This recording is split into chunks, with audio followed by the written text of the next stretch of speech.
What up? This is Robert Horry. Or three-pointer.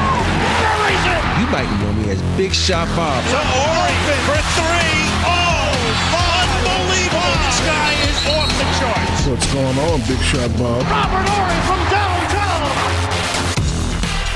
This guy is off the charts, man. Let's call it episode 247 of the Big Shot Bob podcast as we begin year number 6 of this show. Dog Brandon Harper, I'm Rob Jenners. That's 7-time NBA champion Robert Horry. And we're in the thick of it, man. Trade deadline is Thursday. Is it Thursday? It's Thursday. And we got Why stuff. did I think it was next week? No, we got stuff flying in every direction now. This morning, I'm kind of trying to piece the show together this morning. I'm trying to kind of update notes on the trade deadline just so we have the latest. And I log on this morning just to kind of look over what I have, and I deleted half of what I wrote and immediately was like, well, James Harden wants out of LA. So I guess that's happening now. They're trying to move him at the deadline. And I got to admit, very surprised by. Did not see that one coming.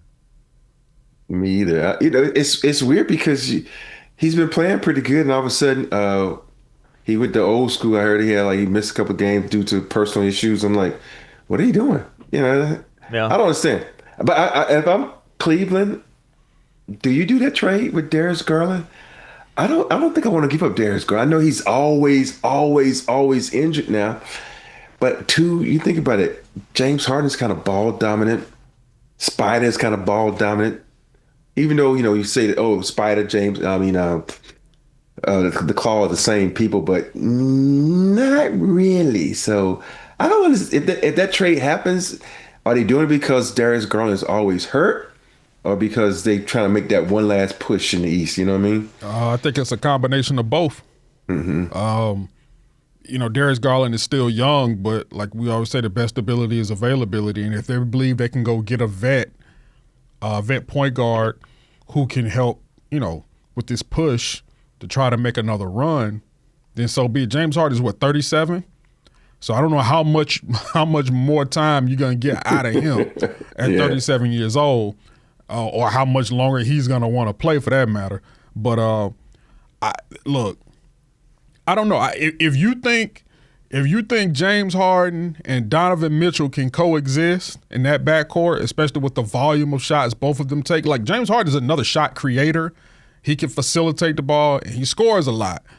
But if you feel as though he's the guy that can help get this team over the hump or get them in a better spot in the Eastern Conference, then it might be worth it. Because if Darius Garland is not going to be healthy, I mean, you might as well get somebody a little older but is going to be healthy, and that's James Harden. Yeah, what I also think about? You think about before Spider got there, Garland was all-star. He was, yeah. Mm-hmm. And then as soon as Spider got there, he was almost like third, fourth fiddle, and I think sometimes it might be Garland that wants out of there. We talk about James, but it might be Garland. Yo, man, I don't want to play with this dude no more. He's hampering my skill set. And so true. That's an interesting situation. So I don't know how it's going to go, but I think it'll be, if I'm the Clippers, I'm really trying to get Darius Garland because I get younger. Sure. But the funny thing is they worked out last season. They worked out last year to where they were the number 1 seed and the best team in the NBA. It worked out for them last year. Now, granted, Evan Mobley, I think, was healthier last season, and he battled some injuries this season. But how do we go from it working? But did Darius Garland really even play a ton last season? Wasn't he hurt at the beginning of the year? Yeah, he got hurt a lot. I felt like he missed a bunch. It was face and hand and then leg and okay. Yeah, I think he was out for every part of his body, like neck. He's like he's the little guy on the operation board, just everything just kept exactly.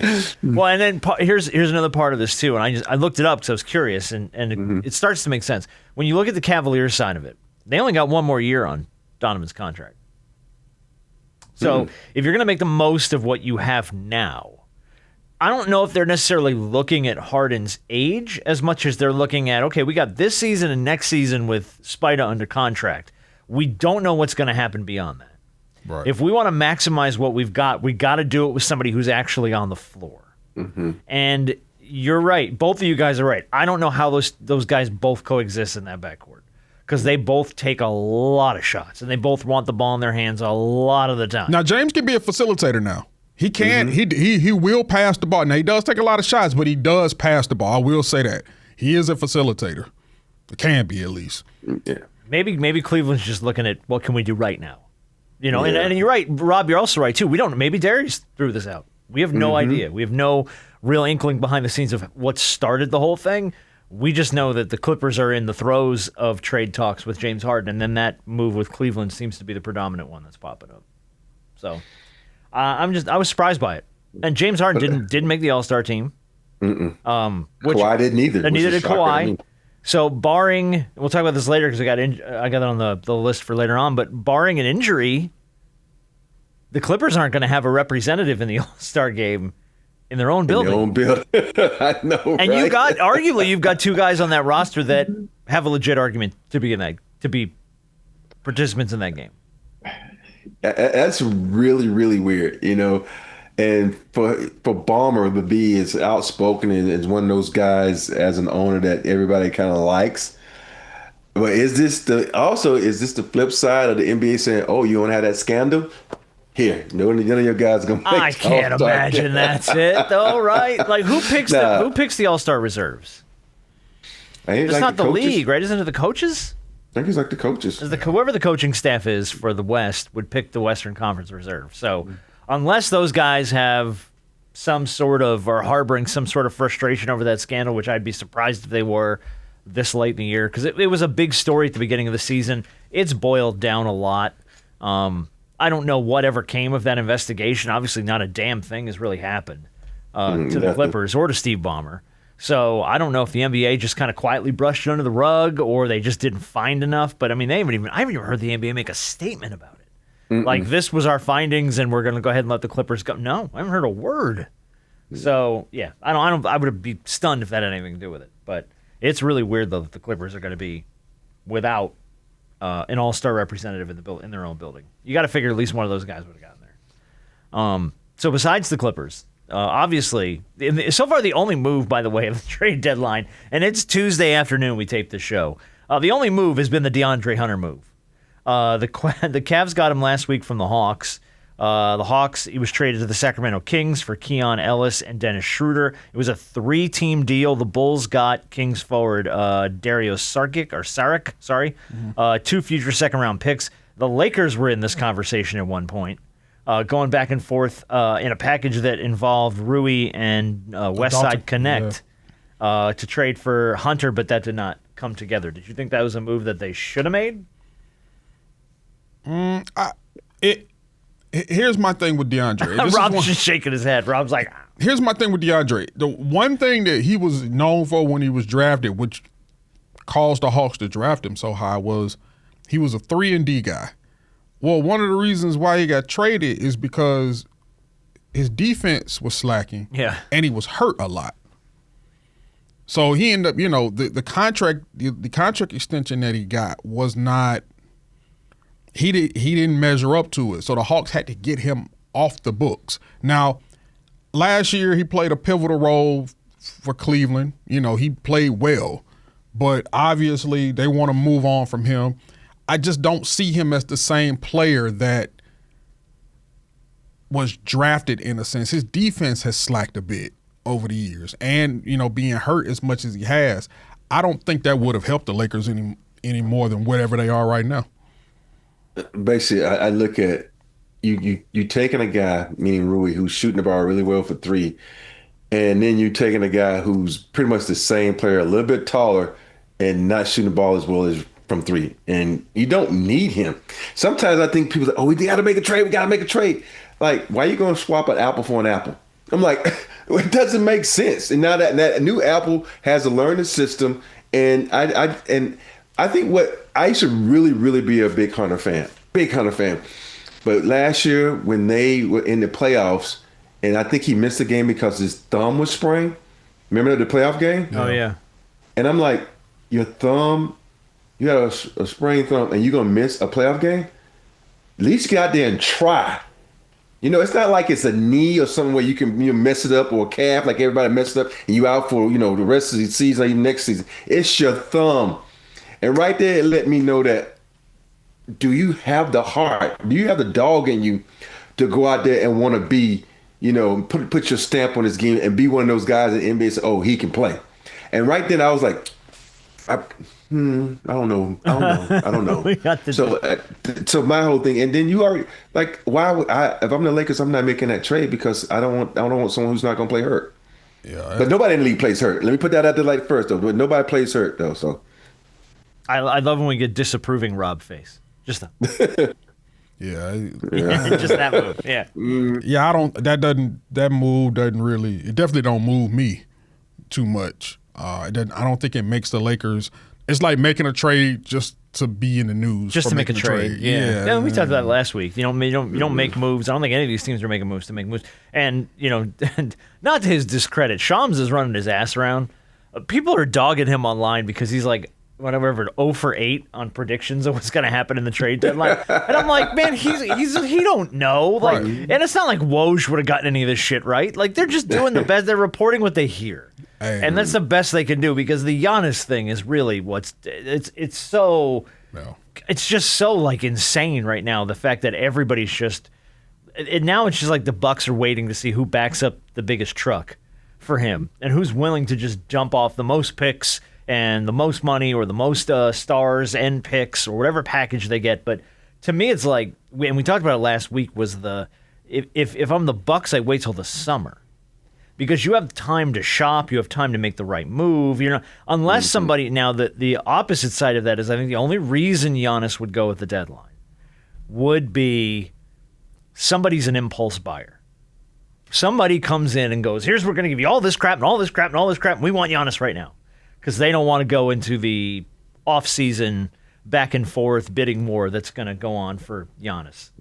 The one that is crazy to me is the one where Golden State's going to, they trying to make Golden State do the trade where they give up Jimmy Butler. If I'm the Milwaukee Bucks, like, why am I taking a guy that has a torn ACL? Yeah, no, I don't want that. And might not come back the next year. I know it's they were talking for all the picks they could get from Golden State. But I've also heard get all the picks. And I've heard Draymond's name in this too. Yeah, it's a 3-team trade. Yeah. Yeah. But I'm like, I don't want Jimmy Butler. He's hurt. So I don't understand. I think some people, they just make up shit to throw it out there. Well, and that's, more or less without dogging Shams. That's kind of his job, right? I got to fuel speculation some way or another about the trade deadline. ESPN's got me on 5 shows a day. I have to have something to say. And you got to think about it. For all the ones that we keep hearing rumors about that we're waiting for him to break, there's always going to be there could be other major or pretty decent trades that you never would have thought about that he's going to break. Nobody knew anything. I think that Luka and AD trade should give you some credibility for a couple of seasons. Well, that was nobody knew anything about that. That was a year ago yesterday. Yes. Well, he didn't know anything about it either until they said, "Oh, it's been traded." He like, "Oh, they traded him." It's not like it was breaking news for him. Like, "Oh, look, this is coming out." Yeah. But wasn't he the one that broke it? No. No, I think he was. He might have been the first to have it, but it wasn't like it was an exclusive. He was the only one that had it. Like for me, if you're gonna be one of these guys like this, I want the inside scoop. I need to know 2 days before it happened, a day before, not an hour. Right, but it's already done. Right, but what if? But to him, I mean, he may have been the first one to have it. It's just he may not have gotten it until he got it. You see what I'm saying? Like, he may have been the first one to have it. He may not necessarily have it right when it happens. Like, he's still the first one to have it. Because none of us ever would have thought that would have happened. Your job is, if you're going to be a breaking news guy, don't break the news an hour before it happened. Break the news 24 hours before it happened and let me, now I got trust in you that you know what the hell you're talking about. You want Adam Schefter.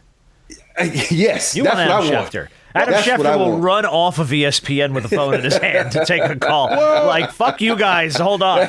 He does not care. But let's say, who's to say that's never happened before with him? He may have had news at the trade deadline or free agency where I get it. I don't always think these guys get it right then and there. It's breaking news to us, and do we really actually care? He's the first one with it, and he's the first one to break that news. Look, I follow him just because his job's to get it posted fast. Right. So even if he's not the first one.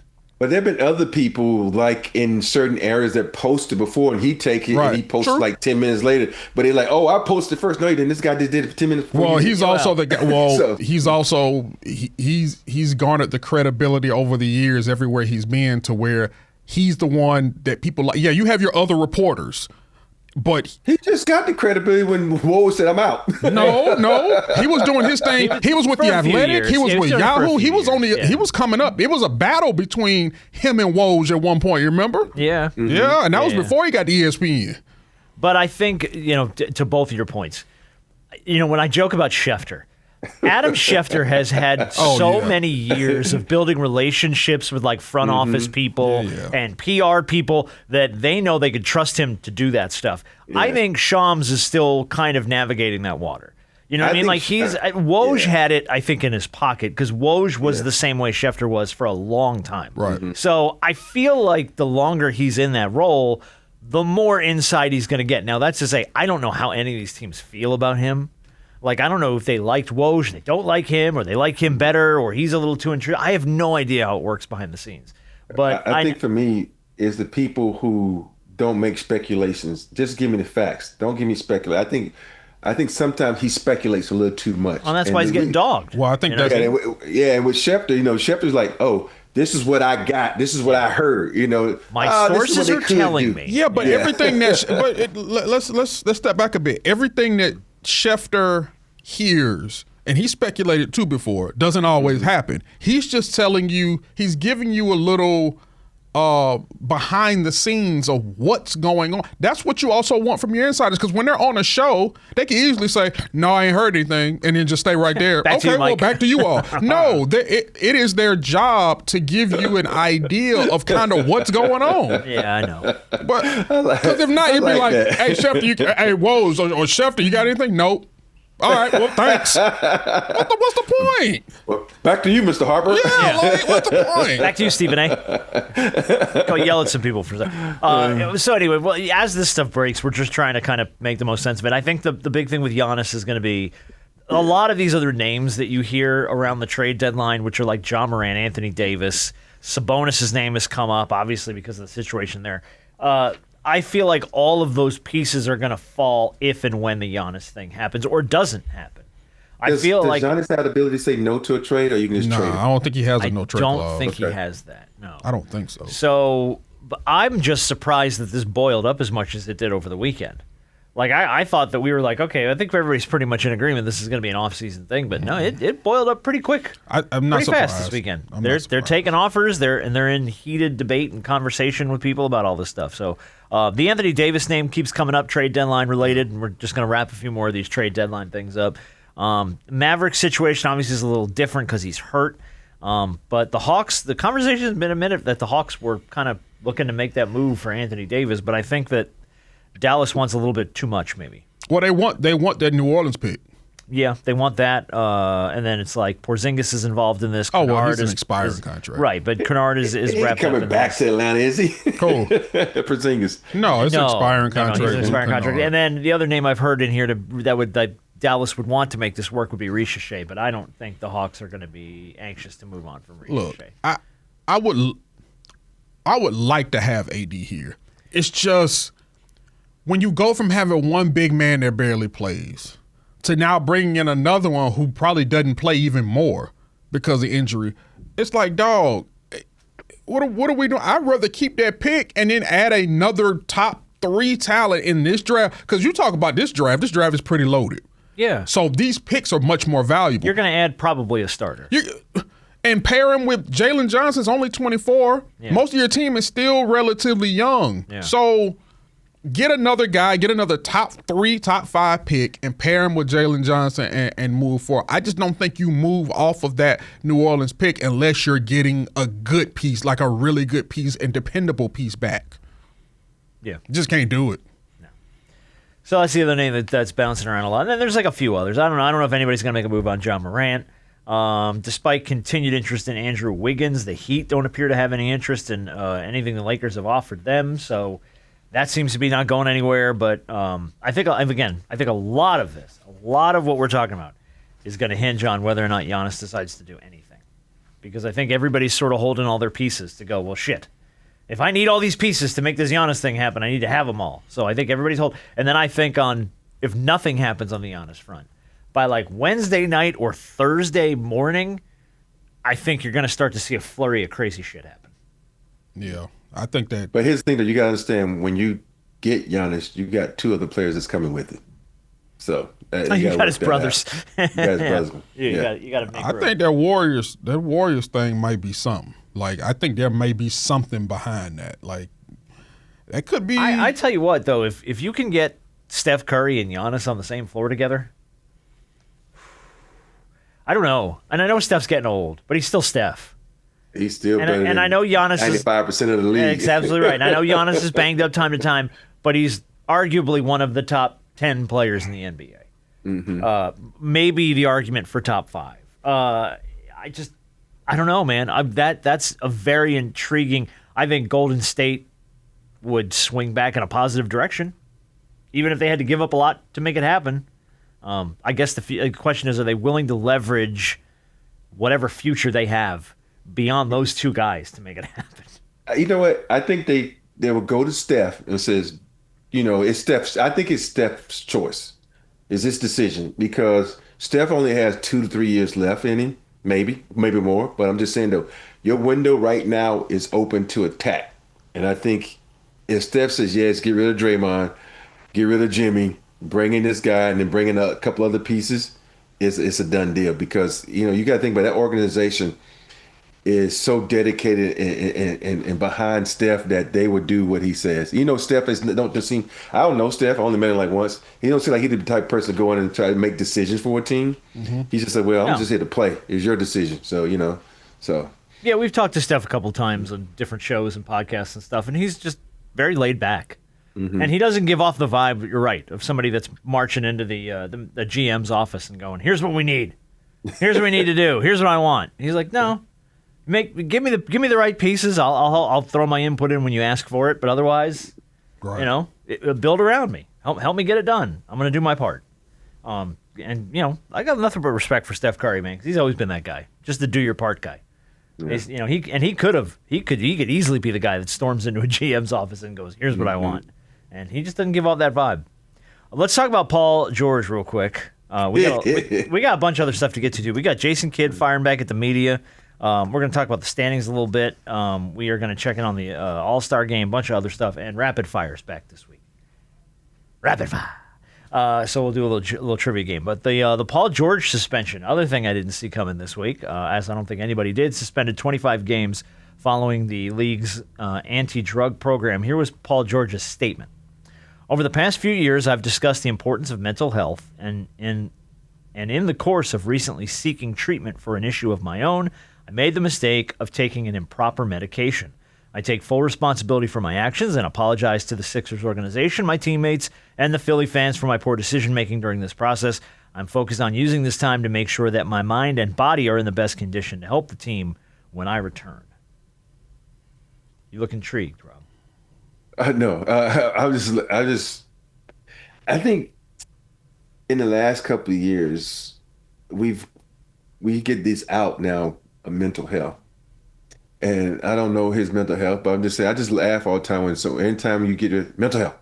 And like when people just step back and say, whoa, I'm not bagging on him, but I'm just amazed at how much that mental health can kind of give you an out of in whatever situation may be. I don't know what happened. I heard he was suspended. I didn't say, well, this is Paul George. I love Paul George's game. But I just laugh at how every time, like now in the NCAA, you get an extra year in college by throwing out mental health. They're like, oh shit, we ain't touching that. They give him another year. So it's just so many things like now that people just use for mental health, and I'm just like, okay. I'm like them too. I'm like, I don't talk about it, but there's just like mental health. Yeah. So I guess my question is, and this might seem like a dumb question, but I'm going to ask. There's never any dumb questions. Just dumb people. How easy is it to accidentally violate the NBA drug policy, taking a medication? Or are you like really told very clearly, here's what you can, here's what you can't, there's no gray area, and you know the rules? Okay, this is me. All right, I got this medication from a doctor. Let me take it to my trainer. Yo, doc, your trainer, whoever's name is this okay to take? Well, let me get back to you. that's how easy it is, man. Okay. You got all the resources in the world to ask. You have all the people at your disposal to ask. I don't see how you consistently are taking the wrong product or using the wrong product and not knowing whether it's against the league's policy, the league's substance abuse policy. So I'm not understanding it. Okay. I really do not get it because there's too many of these guys who have gone through this and missing a boatload of games from basketball all the way to football. When you have all of these people at your disposal, you got trainers, you got all these folks that you work out with, you have nutritionists, you got all these people say, hey, you'll check this out for me to see if this is against league policy? Yeah. Well, okay, so then not to tread into a gray area, but if it's something to help with mental health, whether it be depression or anxiety, is that still something that's on everybody's radar? Or do you just think, well, this is not for anything physically, therefore I don't really think this is You still got to check. Because even if it may... Dr. Jennings, I got this medication. Yeah. Okay, And I got you. I'm just like playing devil's advocate here. I'm trying to give the guy an out. Okay, I'm trying to give him an out. There's no I'm out. throwing him some bail, for God's sake. Because guess what? If you think your mental health bad now, miss half of the games, or baseball be suspended half of the season. Yeah, jerks and Profar. Yeah. Because you couldn't ask somebody. I'm not taking anything away from somebody's mental health or whatever they're going through. Right, but there's a still gotta responsibility. clear it. Yeah, you got to clear it. You got to clear it. Okay. I get you. I mean, but I've heard before in the past, like guys say stuff like that. Like, well, this isn't for that, so I didn't even think twice about it. And it's like, well, I feel like if you are, forget Paul George, you have a contract with an NBA organization, you need to think twice about it. Like anything that goes into your body, I would imagine you go, let me just do the checklist real quick on this one and make sure I'm okay. But it doesn't seem like a lot of guys tend to do that. Maybe they just think, like I said, if it's something for your mental health or anxiety or depression, you're like, this isn't a physical thing, so I don't even need to think about it. I think the times have changed too, where you think about if something was physically, mentally wrong with me, go to the trainer sends you to the doctor, their doctor. Now guys are like, I'm not going to your doctor, the team doctor, because that's not my doctor. That's not who I have a relationship with. And then the team doctor, the doctor they're going to, don't understand that there's stuff that you cannot take. And it's here. This is work for my patient over here. It should work for you. But no, it has whatever it may be in it. Yeah. And that's what I don't understand now, how all these guys now, like you think about it, you got certain guys, they come to the team, I got my own trainer, I got my own doctor, I got my own security. Stuff. Yeah. And now it's just another clusterfuck of people in all around. When I think sometimes the GMs and the owners gotta be like, no, you can have one person. Pick. You want your security, you want your trainer, you want your nutritionist. Who do you want? That's the only person you have around the facility. If I was smart, you get that one person rolled all in one. And so that makes a big difference. Yeah, but that's not how it works. Happening. Not with guys of the Paul George level. You know what I mean? Yeah. But and see, that goes to me. It's like it's just too much going around. And I don't understand why these owners they allow these players to just put their stamp on the organization. No, I'm going with this guy. Not. I don't. Well, get the fuck out of Dodge. Then. You want me a championship? What are you talking about? You know full well, and you said it yourself. This is a player-controlled league nowadays. Yeah, but I'm just saying sometimes you got to lay down the law. Yeah, I know, but these guys still just no. If you want me here, I'm gonna play for your team. This is my staff, and they come with me. Yeah, they can wait outside like the media. Who the hell was it? In the hallway and wait. Who was it in baseball? Had this conversation? Was it Juan Soto? Juan Soto signed with the Mets. He was going to sign with the Yankees, but the Yankees didn't want all the other stuff that came with him. Right. We don't want your staff. We don't want your private suite full of people. We don't want any of that stuff. So he signed with the Mets. Now, look, I get it. It doesn't what happened in the season or how it panned out. None of that matters. The fact is, they moved away from him for that reason alone. Mm-hmm. But he's able to, and you know what though? But he was able to set the terms, and a team like New York was like, "All right, we'll go with that. We're okay with it because we want you. We want the name. We want the recognition. We want the numbers.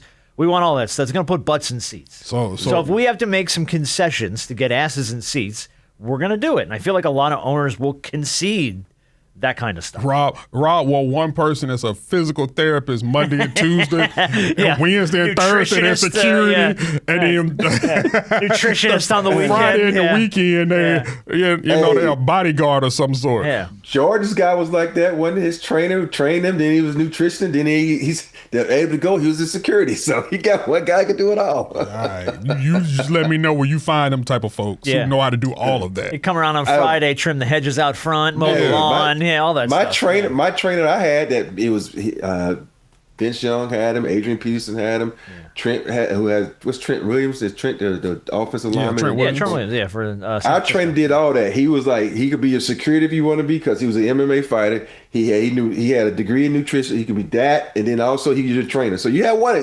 They're out there. Okay, you just got to have him. So most security are licensed to carry. He was licensed to carry. Was he licensed to carry? He from Texas, of course. Okay, I know where he's from. Okay. I tell you what, he sounds Jamaican. It sounds like he had 44 jobs. Sounds like he did everything. He did DoorDashes on the weekends. He's a nutritionist over here. He's an MMA fighter on Fridays. Yeah, okay. All right, well, listen, there's a couple other things I want to get to. Jason Kidd, did you hear the Jason Kidd audio? Yeah, that was funny. Yeah, I'm going to play it for you real quick. A reporter asked him a question about the Heat. He was catching about Cooper Flag at the point, and Jay kind of fired back. Coach, you get a lot of national criticism for playing Flag at point guard. But over the last 2 games, he's been on the ball. Criticism, that's your opinion. You guys write that bullshit. That's not, I've done this. I've played this game. I've played it at a very high level, and I know what the fuck I'm doing. I don't give a fuck what you guys write, because you guys have never played the game. So I build players, so I know what the fuck I'm doing. So to take criticism, it only makes me better. He got a little hot about that comment. Yeah. And now I can't imagine that's the first time he's heard that. But he might have just been a little fired up after that game. I was like, I built players. So I'm like, you built players? Who did you build? Where did this happen? Yeah. Were you in the lab? You got a Terminator somewhere? But this is the typical, I played the game, you didn't fire back. That look, and I'm not trying to be an ass here, but like NBA players, you guys love to do that to us, to the media guys.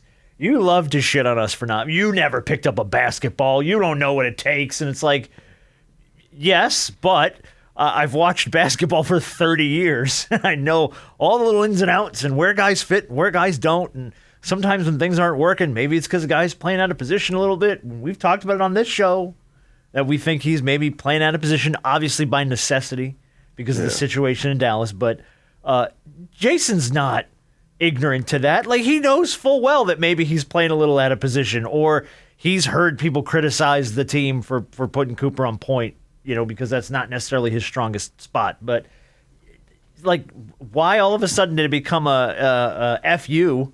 You don't know.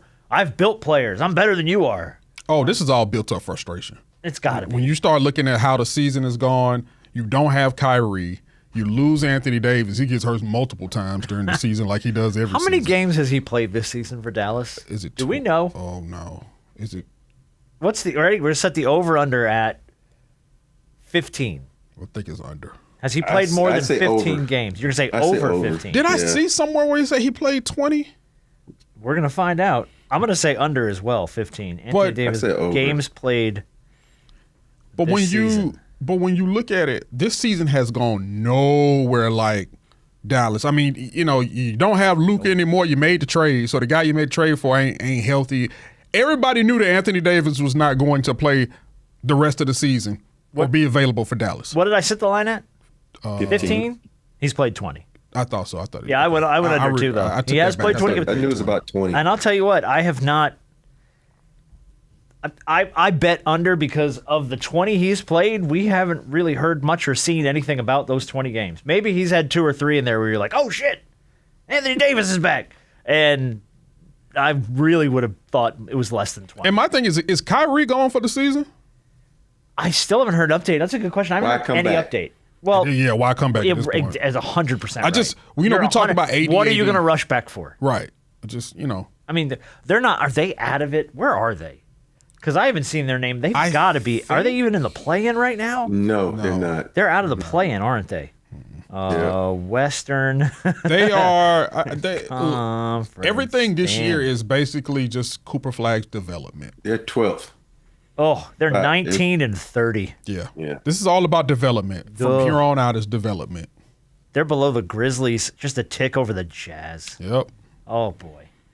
That's not good. That's just not I good. always say everything that Cooper Flag is going, which is foreign territory, which is foreign territory for any guy who's a number one pick coming out of college. They've been successful at every level that they played.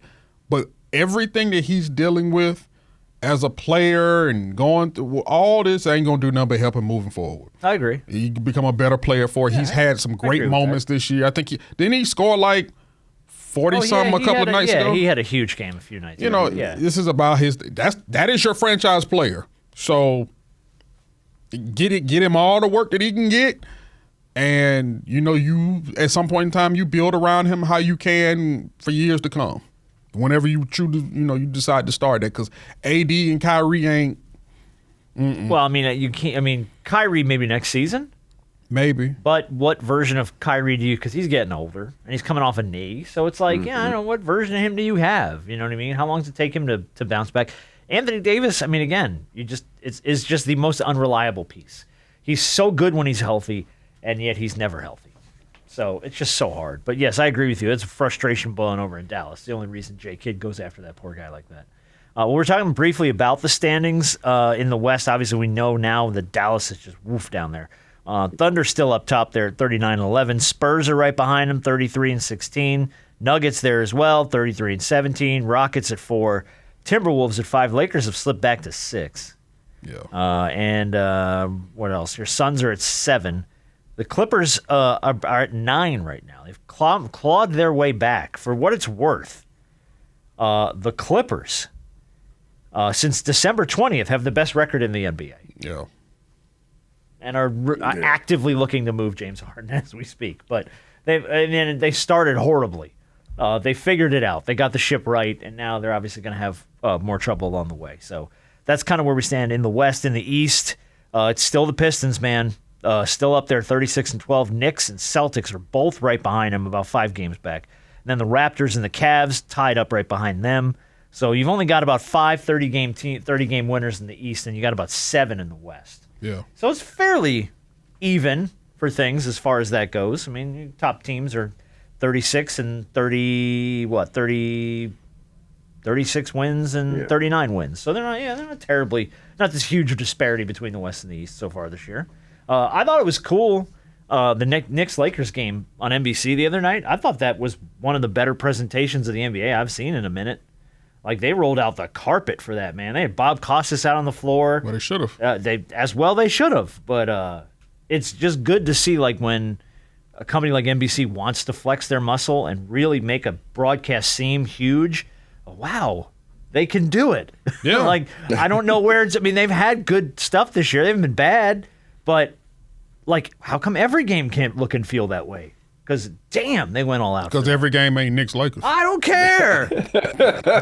Every Look game great. is not Knicks Lakers. But every game could feel like it. Damn it! Like Bob Costas' ass out there on the floor for the first time in 20 years. We talk about the nostalgia of NBC, and you're absolutely right. But I guarantee you, in the '90s when NBC was at their height, every game didn't feel like Knicks Bulls. Lakers. No, every game. No, then it was Bulls that's Lakers, right. Yeah, Bulls Knicks. Bulls, every Knicks, game yeah. was not that because Michael Jordan was not playing it. Patrick Ewing was not playing in every game. Charles Barkley wasn't playing. It's just what it is. It's a star-driven league. We got to roll out the red carpet. Mike Tirico pulling Tracy Morgan into the broadcast at one point in the middle of the game. If I go out for a steak dinner, they not rolling out the red carpet. But if Denzel Washington go out for a steak dinner, they rolling out the red carpet. It's just what it is. Okay. I'm not Denzel. I got it. Well, They'll roll out the red carpet if you go to that place a lot and they get to know you. Rob's played on the I don't have superstar status, but people around town know me. I'm trying to. Hey, nah, all bro. right. Hey, let me just say this. I just did a broadcast with Mike and when I did the Florida-Alabama game, and he talked great about the both of you. So look, y'all got superstar status. Who'd you do a broadcast with?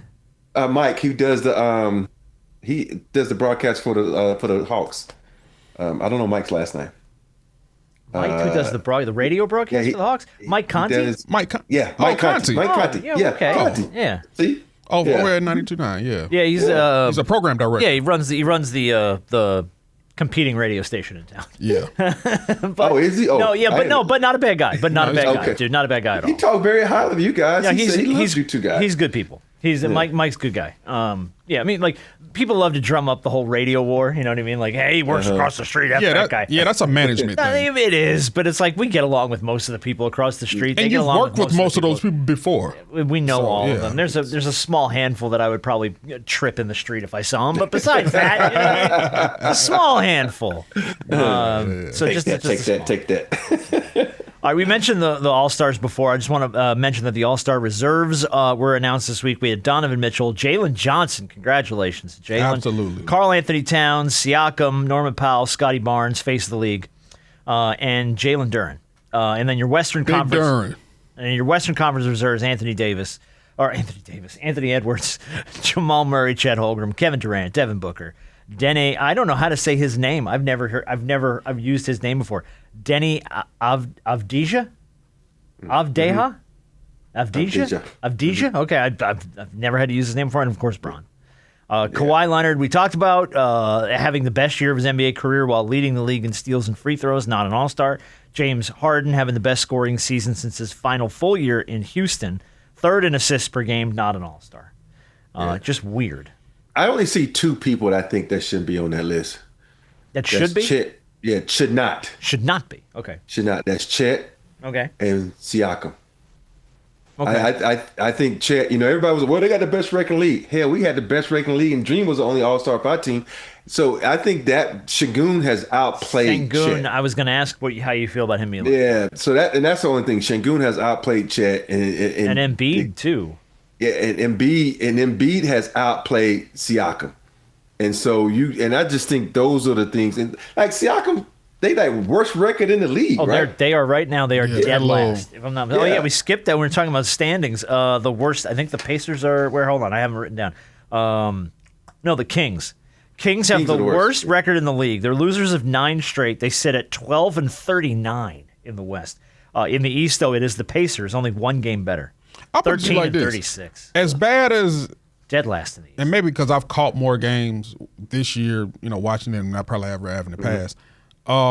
Even without Halliburton, as bad as they are, the Pacers are a pretty decent and fun team to watch. They are. Nembhard, Nate Smith, they are pretty. I would have never said that, but I remember sitting there watching. Find a way to win, man. Yeah, just watching them versus Houston the other night and watching a couple other games prior to. I'm like, they're a talented team. They're a talented team, and I can see, obviously Halliburton, you losing him, and obviously losing Miles Turner, that can turn you into the team that you have now. But they're a talented team. That's where you are. 6 guys making their All-Star debuts: Johnson, Duren, Norman Powell, Avdija. I still don't know how to say his name. Chet Holmgren and Jamal Murray. I'm surprised Jamal Murray. This is his first All-Star team.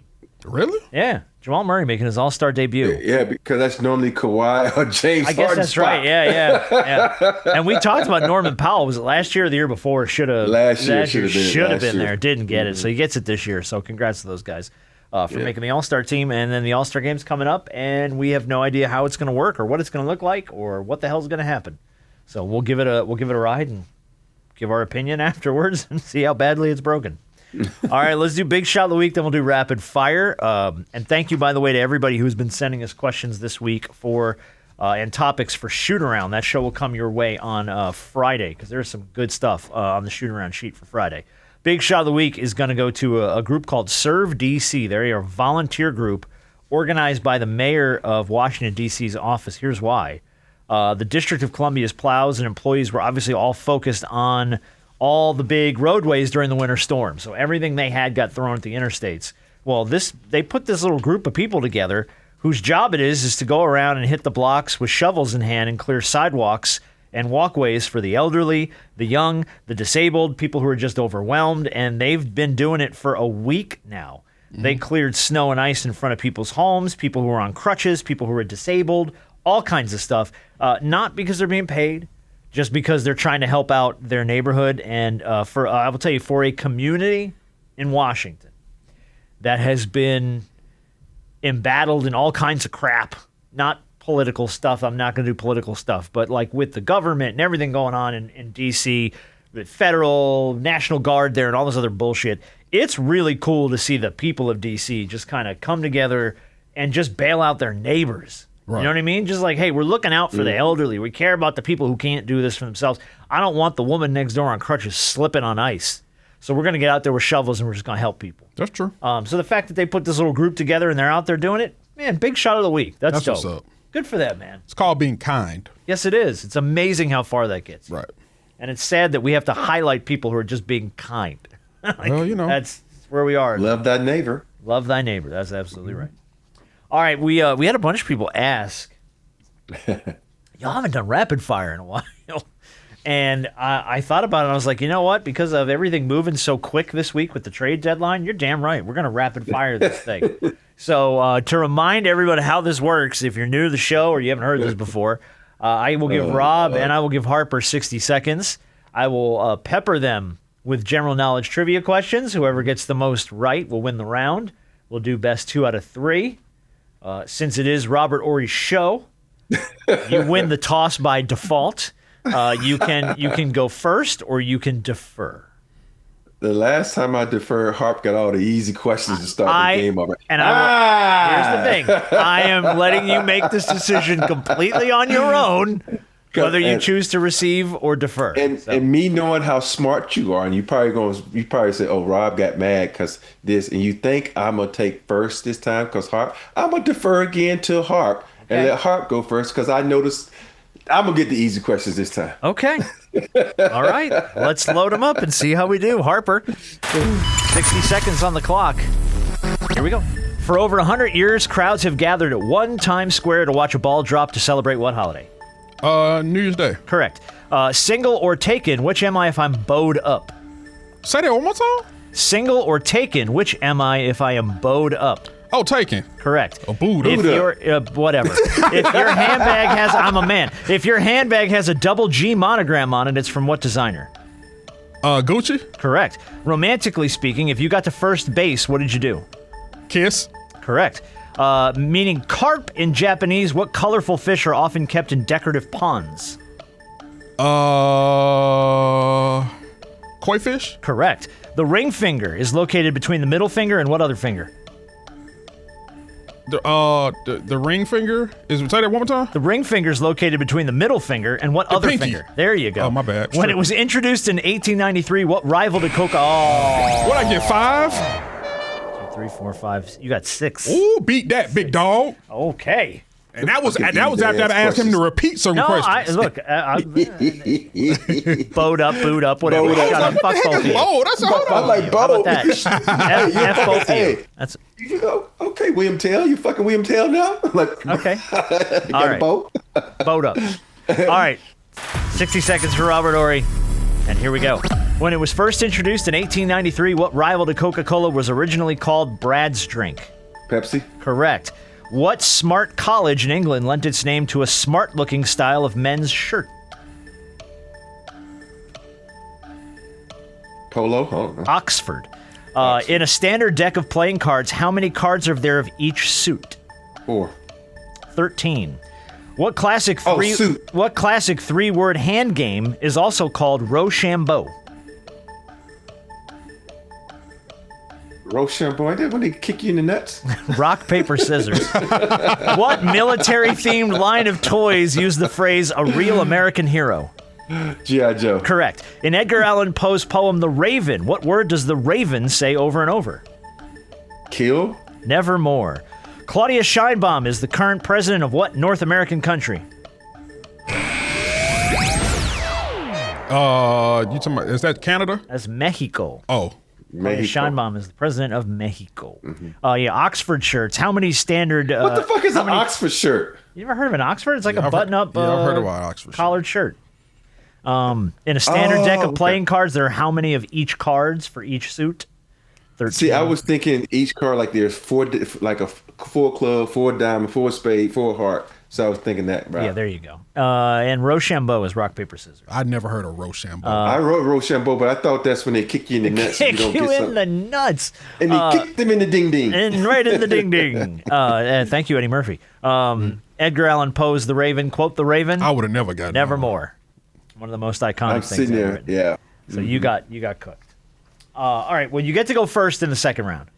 So let's see if your theory of the first questions are always easiest It's questions. too late now. It's like it's too late. It's too late now. Easy questions. I'll let you fucking pick. Hey, All right. I'm not wearing my mother's face as a mask. What's that movie where you like the show?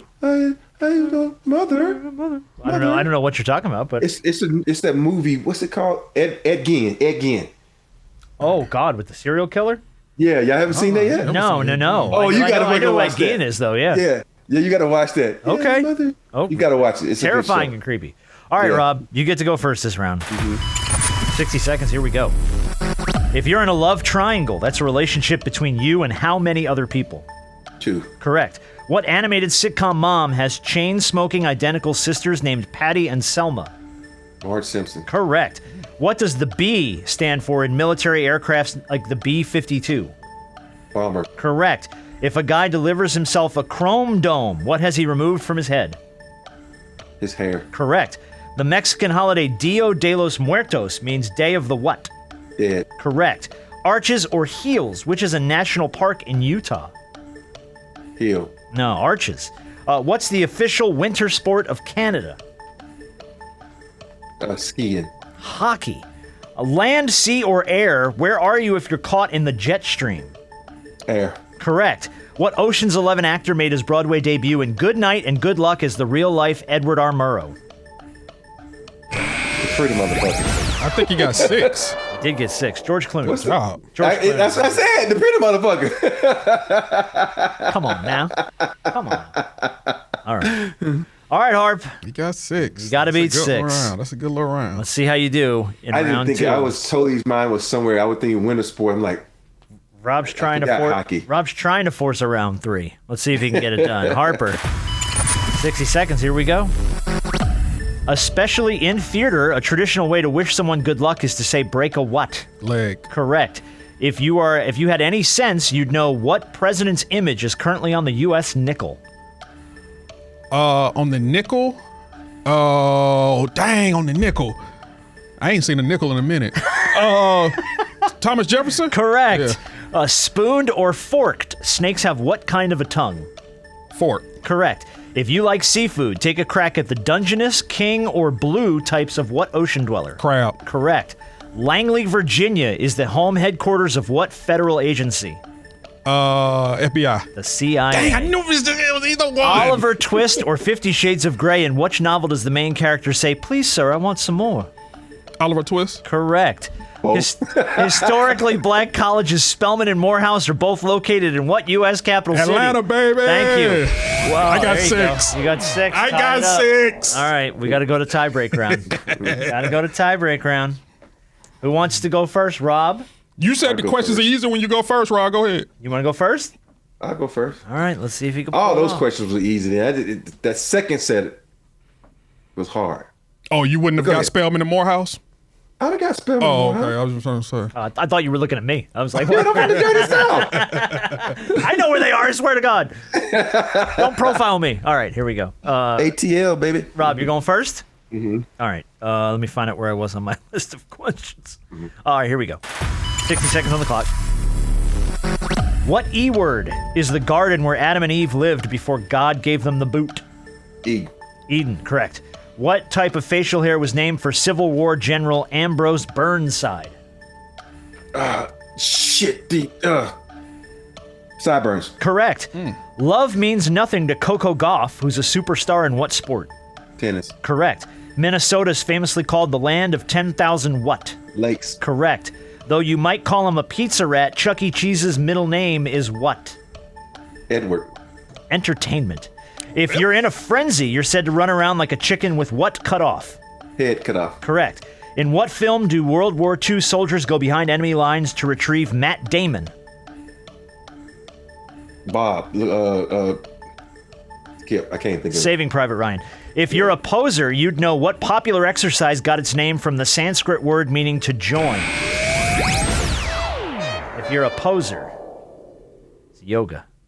Oh, so you got 5. All right, Rob got 5. Harp, you got to beat 5. If you don't beat 5, He wins. or you get 5. Or we gotta go. We got to go to a freaking another tiebreaker, and I'm running out of questions. So this is going to be problematic. It might have to be one of them. Pick a number This is between gonna- 1 and. yeah. Which hand's got the jelly bean? Ready? Right. All right, ready. Here we go, Harper. Load them up. Let me just make sure I'm right. All right, here we go. True or false? The word moron is a palindrome. True.